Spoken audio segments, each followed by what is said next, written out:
এই মুহূর্তে বিশেষ করে লন্ডন বৈঠকের পর যৌথ বিবৃতির পরে বিএনপি এখন পর্যন্ত কতটা কনফিডেন্ট যে ফেব্রুয়ারির প্রথমার্ধেই নির্বাচন হতে যাচ্ছে? ধন্যবাদ আপনাকে বিজন, আপনার দর্শক শ্রোতা, অপর বিজ্ঞ আলোচক ফয়েজ আহমেদ।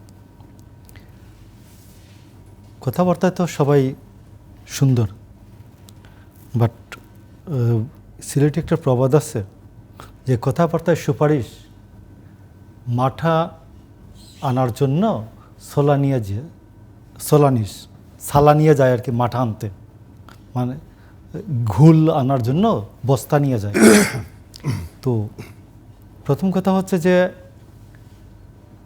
এই আইন অঙ্গনের মানুষ জানে কিভাবে বিচারগুলোকে দ্রুত করা যায়। বিচারগুলোকে দ্রুত করার জন্য এক একটা মামলাকে যত সংখ্যক আসামি কমিয়ে দেওয়া যায়। প্রথম প্রসিডিউরটা হলো আসামি শুরুতেই ছেটে ফেলা, আসামির সংখ্যা কমিয়ে ফেলা। কথা বুঝতে পারছেন? একটা। 2 নম্বর হলো আসামি কমিয়ে ফেললে দ্রুত চার্জশিট দেওয়া যায় এবং দ্রুত চার্জ ফ্রেম করা যায়, দ্রুত সাক্ষী এবং যারা এই প্রসিডিউরটা শেষ করা যায়। তো সেটা হচ্ছে আপনার কি মনে হয়? আপনার কি মনে হয় যে কারণে এক এক মামলায় 200, 250, 300 আসামি হলো, এটা হলো মানে তাহলে বিচারটা হলো 300 আসামি, 250 আসামির নাম ঠিকানা শুধু জোগাড় করে জেনুইনলি লিখতেই তো জীবন শেষ, 2.5 বছর লাগবে। তো এইগুলি হচ্ছে যে কথা আমাদের লোকজন সুন্দর করে বলতে পারেন, বাঙালিরা খুব সুন্দর করে কথা বলেন, এতে কোনো সমস্যা নাই। আমি আপনাকে বলি যে এই বিচারের জন্য প্রায় সকল জেলায় হত্যাকাণ্ড হয়েছে।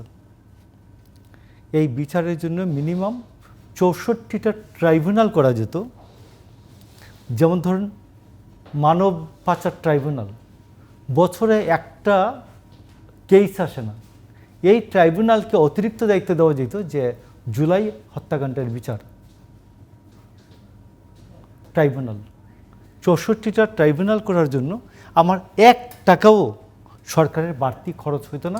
এটা বিএনপির ইনফ্রাস্ট্রাকচার মানে সরকারকে যদি ত্বরান্বিত করার কথাই বলা হয়, বহুবার বলা হয়েছে। আমি গত অক্টোবর নভেম্বর থেকে বলতেছি, আসুন আইসিটি 10টা ট্রাইব্যুনাল করা যেত। আপনি জানেন কিনা 1993-94 সালে অবসরপ্রাপ্ত বিচারপতি টিএইচ খান রুয়ান্ডার আইসিটির বিচারক হয়েছিলেন। টিএইচ খান। তো আমার ফিজিক্যালি এবল অবসরপ্রাপ্ত বিচারপতির সংখ্যা বাংলাদেশে অন্তত 200 জন আছেন, 100 জন তো আছেন নিদান পক্ষে। এইখান থেকে আমি 3 জন করে বিচারপতি নিয়ে আমি আরও 10টা আইসিটি ট্রাইব্যুনাল করতে পারতাম কিন্তু। তো দেখুন এইটা হয় নাই। তো এখন না হয়ে আমি এটা মানে আমরা যদি মানে বিচারের টোটাল প্রসিডিউরের জায়গায় যাই হয়তো অন্যদিকে আলোচনাটা যাবে, মানে যেহেতু করা যায়নি বা আপনারা বলছেন যে ফর্মালিটি বলা হয়েছে, আরে এখনো করা যায়, মানে সরকার কেন করছে? এখনো করা যায়, তার মানে কি বিচারটাকে প্রলম্বিত করতে চায়? মানে আমি আপনাকে বলছি এইগুলো হচ্ছে যারা কোর্টে প্র্যাকটিস করেন। আমি কোর্টে প্র্যাকটিস করি না, আমি পড়াই, কিন্তু আমরা 111-এর সময় আমাদেরকে যা শিক্ষা দিয়ে গেছে, তো এটা আপনাকে বিচারটা কিভাবে দ্রুত বিচার করা যায়। একটা মোশাররফ ঠাকুর আর এই 3 জন একটা অন্যায় করলো, এখন এই সবাইকে, এই গাজী টিভির সবাইকে সহ একটা মামলা দিল। তো এই মামলাটা প্রথমেই হালকা হয়ে যাবে, দ্বিতীয়ত এই মামলাটা বিচার কোনদিন শেষ হবে না, কোনদিন হবে না। না, সরকারের পক্ষ থেকে বলা হয়েছে এটা তো স্বপ্রণোদিত হয়ে মামলা করেছেন, মানে কেউ যদি মামলা করে সেটি আসলে সমস্ত মামলা থানায় রুজু হওয়ার পরেই এই মামলাটার মালিক হচ্ছে সরকার, রাষ্ট্র। তো সেই ক্ষেত্রে মানে সরকার চাইলে এক্সক্লুড করতে পারে অবশ্যই। এই ক্ষেত্রে আমি আপনাকে বলি যে মামলার একটা প্রাইমা ফেসি বলে, প্রাথমিক বিশ্বাসযোগ্যতা বলে একটি কথা আছে। এটা এই ম্যাজিস্ট্রেটের কাছে গেলে ম্যাজিস্ট্রেট শুরুতেই এটা ছেটে ফেলতে পারেন। তো এগুলো হয় নাই, এখন হয় নাই বলবেন যে তো 64টা ট্রাইব্যুনাল হইতে পারতো, 10টা আইসিটি হইতে পারতো, এই মামলাগুলি সরকারি ব্যবস্থাপনায় বাছাই করা যেতে পারতো, কিছু কিছু মামলা সরকার দ্রুত বিচার ট্রাইব্যুনালে দিয়ে দিবেন, এটা হইতে পারতো। তারপর তো এইগুলোর ধারে কাছে নাই। আমি আপনাকে বলি যে আমি আপনাকে বিরতিতে দেখাতে পারবো যে বিভিন্ন জেলায় আমাদের কাছে আসছে জুলাই হত্যাকাণ্ডের, এখন বলবেন এই পিপির তো রাজনীতি সংস্থা মুখের সাথে আছে। পিপি সাহেবরা তার জুনিয়রকে দিয়ে জুলাই হত্যাকাণ্ডের মামলার আসামিদের জামিন করান, বুঝছেন?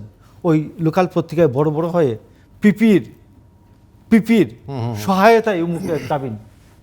তো এই যে এটা হচ্ছে, আমরা এটা উপদেষ্টা সাহেবকে পাঠাই, ওনার পিএসকে পাঠাই, তারপরে তো কোনো অ্যাকশন তো দেখি না। তো এই যে এইটা হচ্ছে জুলাই হত্যাকাণ্ডের ট্রাজেডি, আমি আপনাকে বলছি। তারপর নির্বাচনের জায়গাটা কি হবে তাহলে? তো নির্বাচনের জায়গাটা হচ্ছে, আমি আপনাকে বলি, বিচারের জন্য আমরা আমাদের শত শত কর্মী আওয়ামী লীগ দ্বারা জুলাই হত্যাকাণ্ডে আগে নিহত হয় নাই। আমাদের কর্মী, ওদের জীবন না। আপনার 22 সালের আগস্টে একদিনে ভুলাই 2 জনকে খুন করছে, আব্দুর রহিম আর নুরে আলম।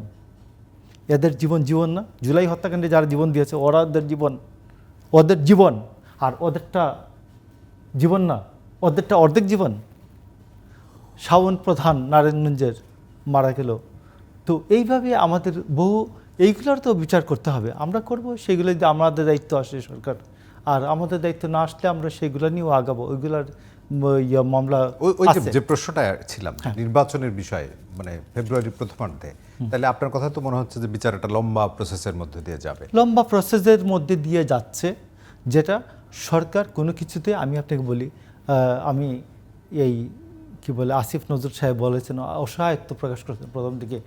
মব করে মানুষ 200-300 জন মানুষ যায়, গিয়া বলে এদের সবার নাম দিতে হবে। কেন? আমি এটা তো নিবৃত্ত করব। আমি বলবো আপনি বিচার চান না, শুধু মামলা চান।